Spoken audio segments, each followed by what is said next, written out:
اے میرے رحیم اللہ، میرا صبر، میرا دل، میری آنکھ اور اس سے نکلنے والے آنسو تیرے کن کے شدت سے منتظر ہیں۔ اللہ پاک میری آزمائش ختم کر کے میرے لیے رحمت کے ایسے دروازے کھول دے جس کی وسعت مجھے حیران کر دے کہ اگلی بار جب میری آنکھ سے آنسو نکلیں تو وہ آنسو خوشی کے ہوں۔ آمین۔ تمہارے دل میں موجود محبت پر سب سے پہلا حق اللہ کا ہے۔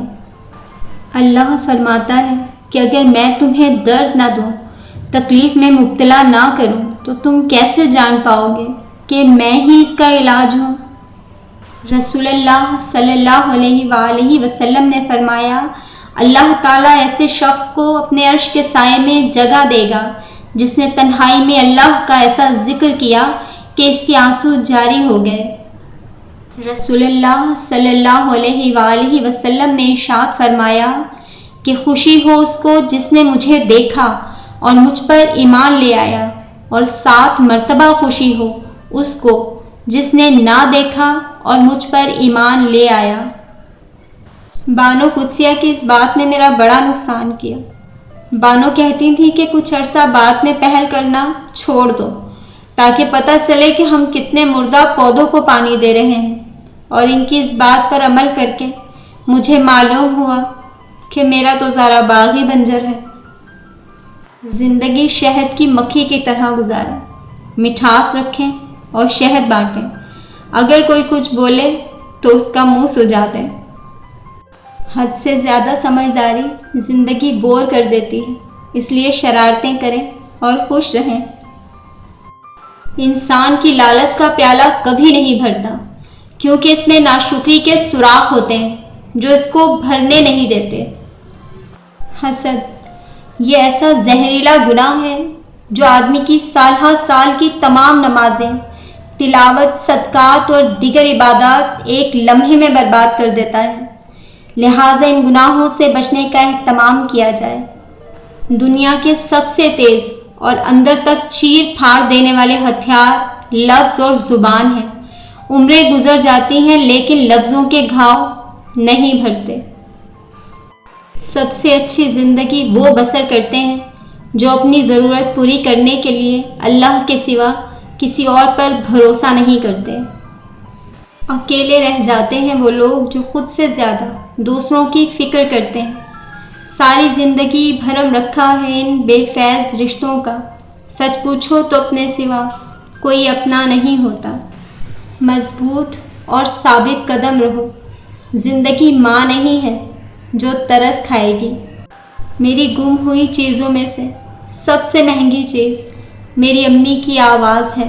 خرچ لمحوں میں ہوئے تیرے دستے کشادہ سے، کتنی صدیوں کی مشقت سے کمائے ہوئے لوگ، اور پھر ہر تکلیف کا آخری حل سجدہ ہے۔ مصیبت بار بار آتی ہے اور بتا کر جاتی ہے کہ اللہ کے سوا کوئی اپنا نہیں۔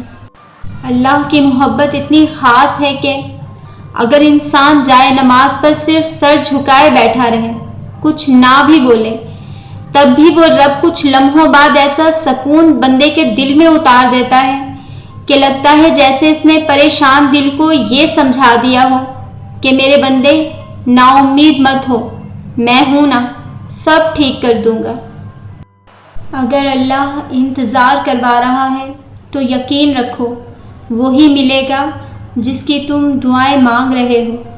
زندگی کی کتاب کے سب سے قیمتی صفحے والدین ہیں، اور پھر میں نے خود کو غلط تسلیم کیا اور ہر اچھے شخص سے کنارہ کر لیا۔ کتنا تکلیف دہ ہوتا ہے وہ لمحہ جب آپ کو کسی سے گفتگو کی طلب ہو لیکن وہ میسر نہ ہو۔ ہمیشہ کوشش کرو کہ کوئی تمہارے حق میں اپنا معاملہ اللہ پہ نہ چھوڑے۔ حضرت علی نے فرمایا، اللہ پاک سے کبھی نا امید مت ہونا، کیونکہ وہ قطرہ مانگنے پر بھی سمندر عطا کر دیتا ہے۔ اگر خوش رہنا چاہتے ہو تو نہ کسی سے امید رکھو اور نہ شکوہ کرو۔